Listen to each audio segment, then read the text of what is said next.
Di ako nakapagbenta ng Natcoin kahapon kasi as of today, habang nire-record ko 'to, pending pa rin yung request ko to transfer my Natcoin yun nga sa TG Wallet.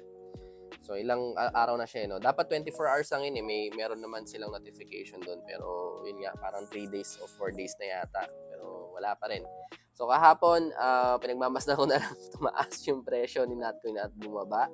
Sa Bitget, ito yung pinakamataas na price na narating ni Natcoin kahapon, 0.03. So kung nakapagbenta man lang sana ako kahit hindi dito sa price na 'to kasi mahirap saluhin yan, ito kahit yung susunod na candlestick, actually mga paps, kinumpute ko siya, no, mahina yung 10,000 ko na benta ko o na-receive ko lahat yung Natcoin na meron ako. Ito yung TG wallet ko. Kung mapapansin nyo sa baba mga paps, yung Natcoin ko naka-zero pa rin. So until now talaga wala pa rin ako nare-receive.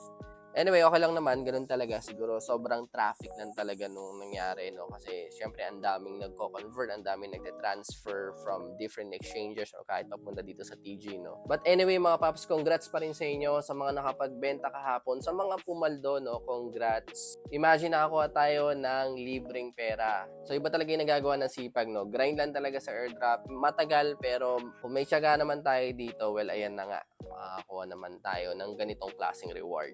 So ako, once na na-receive ko yung Natcoin ko na yan, well, i-hold ko na lang muna since bumaba na yung presyo. And for me naman kasi, since maganda yung community ni Natcoin, madaming active dito, tingin ko malaki yung chance na tumaas pa ulit yung presyo nito. So hintayin ko na lang muna yun, then doon na lang ako magbebenta.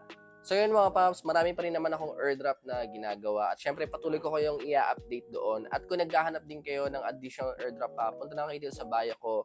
I-click nyo yung link na to at mapupunta kayo dito. Yan, crypto airdrop. So napakadami niya mga paps. So right now lahat yan, active ako dyan. Syempre maliban kay Natcoin, tapos na BWB airdrop, tapos na rin yan. Gawa ko pala kayo ng update dito kasi nakuha ko na rin yung points ko dito. So tabi yan, continuous yan. Ito, yung Carve protocol. So okay din yung airdrop na yan.